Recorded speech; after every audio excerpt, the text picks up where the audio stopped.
Talk Radio 702.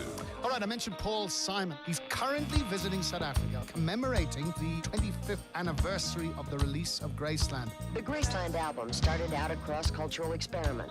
It has become a worldwide hit. Simon's work, Graceland, recently won a Grammy for Album of the Year. Graceland was a Paul Simon record that rocked a little harder. It had a little bit more low end going on there. It's got serious staying power. It's one of my favorites, man. I love it. Love it. The album had controversy around it. It was very vexed going to South Africa at that time.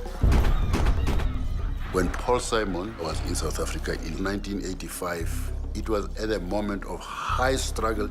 We saw Paul Simon coming as a threat, and we saw it as an issue.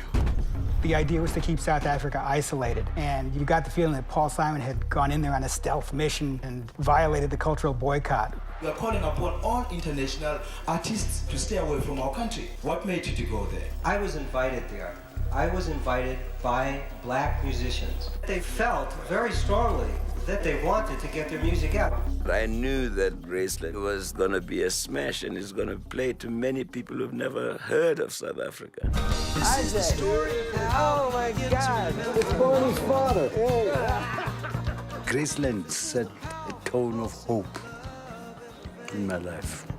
We have to get back into Graceland and just do it one more time, 25 years later. I'm going to Graceland, Graceland, Memphis, Tennessee, I'm going to Graceland. That was my first time to hug, especially a white man.